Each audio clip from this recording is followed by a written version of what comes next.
Uh, Media here and back home, sir, we have a YouTube link, so media is taking note of whatever we do today here and what you speak and what you say about India Pavilion and everything.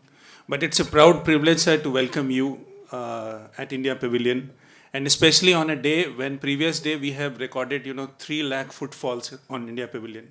So this is a huge, huge day, and we were so happy that you are coming to today in the morning, and the kind of interest we are witnessing in India Pavilion and the opportunities which are being presented here and the vibrancy of our culture, it's such a great privilege to watch all those things and welcome you here at India Pavilion, sir. Great privilege. And so Dr. S. Jaishankar, Minister of External Affairs for India, he is with us. And if one person who understands India's global opportunities, it is he. I have been a privilege of understanding and listening to him when he presented India's global opportunity in different sessions with industry and all.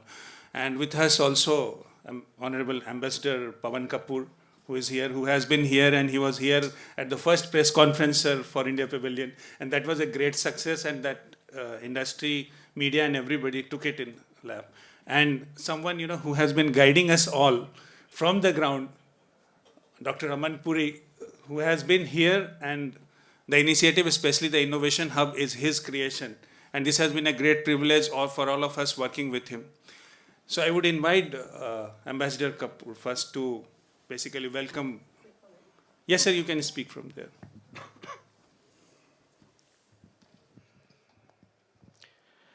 Good afternoon, everyone, and welcome. It's a great privilege and an honor to welcome our Honorable External Affairs Minister, Dr. Jaishankar, here to the India Pavilion.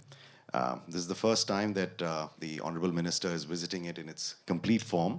He had visited, of course, when it was still coming up, but I'm sure, sir, you've seen the full effect of it now.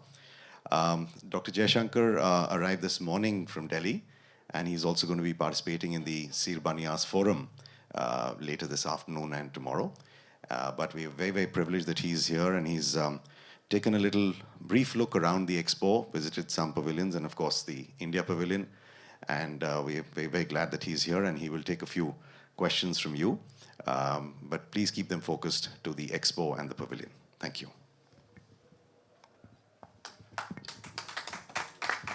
Maybe I should say, yeah. Let me just add to what the ambassador said. First of all, it's a great pleasure to be here. The last few months, when I come to Dubai, naturally I was visiting the pavilion as it was coming up with the ambassador and the consul general. And it's good to see it in its finished form. I'm so happy that you're getting the footfalls that you mentioned. I've just done around myself. I think in many ways it captures both the traditions and heritage of India, as well as the modernity, the aspirations, where we are going. So I think for people, when they come to an Expo pavilion, they leave with an impression of country.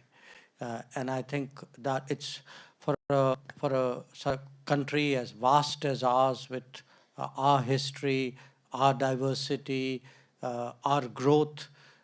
It's very difficult, actually, it's quite challenging to put it all together in one place. But I think in many ways that is really the endeavor which has been sought to be done. And I congratulate you and your team for that effort. And I'm very sure, as surely the footfalls will demonstrate, that our pavilion will draw a strong response and leave a very vivid imprint in those who will visit it. As the ambassador mentioned, I'm here actually for the Sir Banias Forum. So that's an annual event which takes place. I've been coming here for some years to do that. So it's for me an opportunity to do more than one thing, and also, of course, meet my counterparts out here. So it's good to see you all, and I'm sure you will keep covering this event and giving it and giving people back home a sense really of what is happening here. I think that is very, very important. So once again, thank you very much for being here today. Thank you, sir. And before we begin the question answer session here, just one thing to mention you, sir. Ambassador Pawan Kapoor always keeps on telling us that, the resilience of India and Expo is quite vividly represented in whatever is happening at Expo Pavilion, Expo.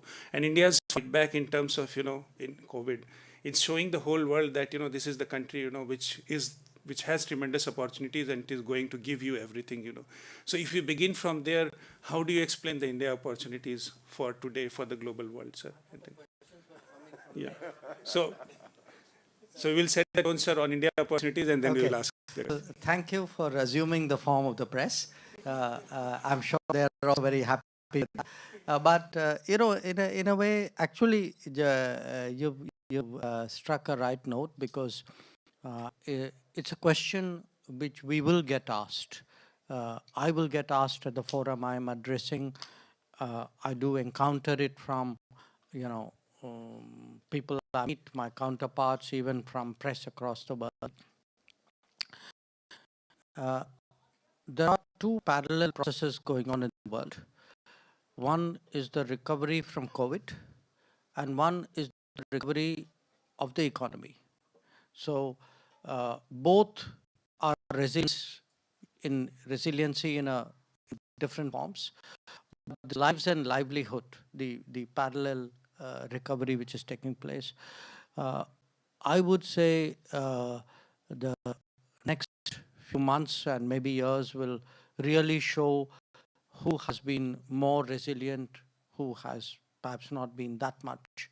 And at least for India, we have now crossed more than 1.1 billion shots. The pace is continuing. There is confidence that in the next few weeks and months, pretty much most of the eligible people would get their 2 shots.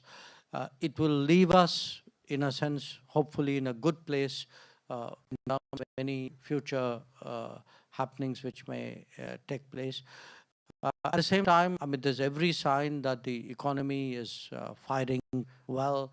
The growth is back, not just in numbers and in terms of company reporting. You can actually see on the street a very strong return of the spirit of optimism and building back. So I would say we are well poised, and part of the reason we are well poised is that a lot of effort which was made in building capacities to handle the COVID, not just hospital capacities and the ventilators and the masks, but even the vaccine itself was part of the capacity, and part of it was also due to the I would say prudence and the foresight with which we responded to the COVID. There was a lot of debate last year. How do you economically, financially respond to it? I think we husbanded our resources well. We intervened in the right manner at the right time to the right degree, so that we recovered. At the same time, we recovered in a very responsible way. So that, I think, today creates the basis for a fair degree of optimism in India as we look into 2022. So I would certainly hope in a country like the UAE, which is one of our most important economic partners, this will be reflected. And interestingly, it's actually already being reflected in our trade figures. I mean, this year may be actually one of our best years ever in trade. So the trade recovery has been very strong, and we don't think it is just pent-up demand. I think it continues to remain strong. Thank you, sir. Starting from media, please introduce yourself and then ask a question. Yeah, please.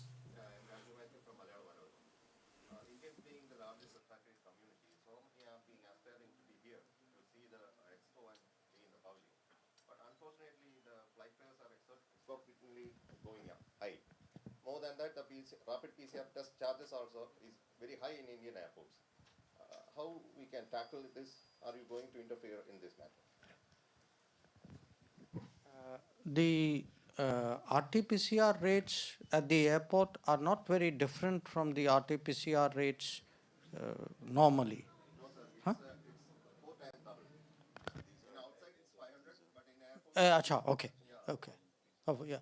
Well, look, I would say in terms of the airline issue, part of it was people were being very careful. You know, the bubble arrangements. I mean, scheduled flights have been not operating for some time. So we are moving towards resumption of scheduled flights. I mean, that is a call which the civil aviation industry has to make. What I can tell you from my perspective is that move towards normalcy is progressing. We have today 97 countries, if my memory is correct, who fall in what is called category A list, where actually if you are doubly vaccinated, you can travel without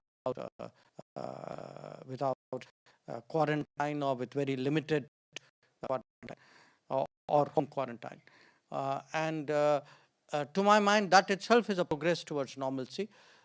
Obviously, that had to happen first before the airlines expanded, because an airline's policy cannot be taken for one destination or one event. But I take your point, and I'm sure the civil aviation authorities, in fact, not I'm sure, I know that they are also looking at, now that travel is easing up and vaccinated people can move, and there are understandings to make them move, that the airlines will follow.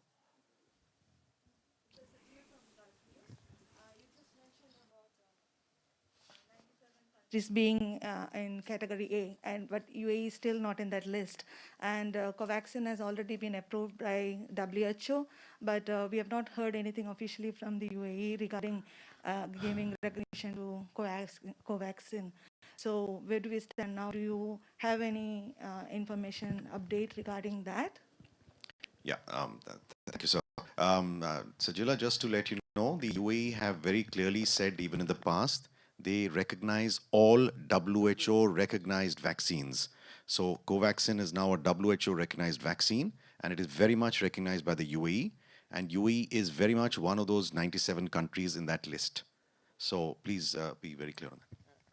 In fact, my recollection is that the bulk of the countries in the 97 have followed that generic policy of whatever WHO has recognized.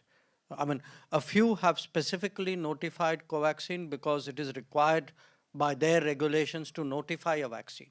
But otherwise, the bulk of the countries have followed this WHO principle.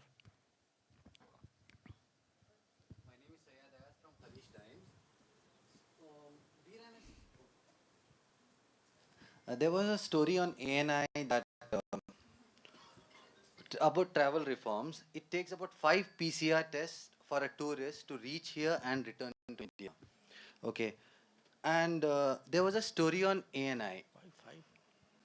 One, two, three, four. Yeah. Now 4, yeah. So the ANI story said that India is about to approach UAE to end the RT-PCR test at the airport.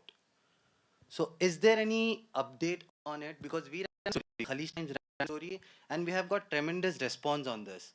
That what problems are people facing? So if you could highlight a bit on that. Thank you, sir. No, that is true. We have actually formally taken it up with the UAE government.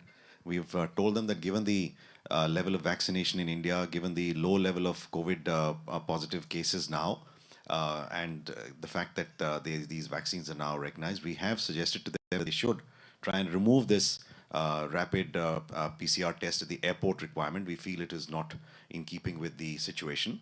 They have promised to take it up with the national NCMA, the National Health Authority, which has the final call on this matter. So we are hopeful that there will be a serious consideration of our request in this regard.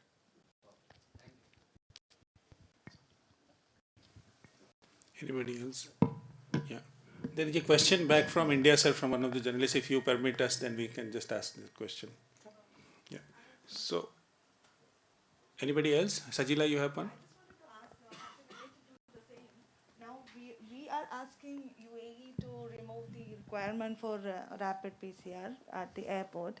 At the same time, Air Suvidha has stopped giving the exemption for people traveling for emergency in the case of any death in the family. So those people still have to wait for the PCR report.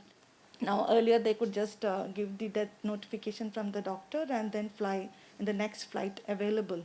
But right now, that exemption which was there on the, even that form which was there on the Air Suvidha website has been removed.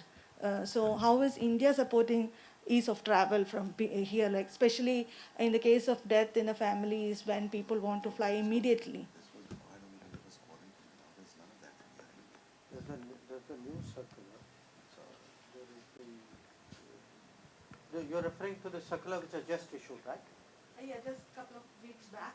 There was No, a there's circular. one which issued 2 days. Day before yesterday. Oh, day This is- before yeah, yesterday? Just No. take a look at that. Oh, Because that specifies the country A conditions okay. and it specifies Yeah, the at-risk conditions and those who are kind of neither here nor there.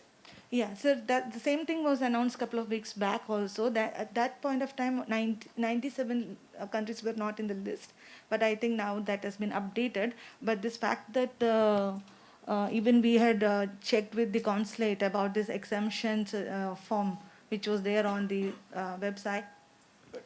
Yeah. Sajila, the exemption was required to make sure that people don't have to quarantine. That was the Yeah, exemption for. that was also now true, yeah. there is no quarantine for anyone going from UAE anyway. Yeah.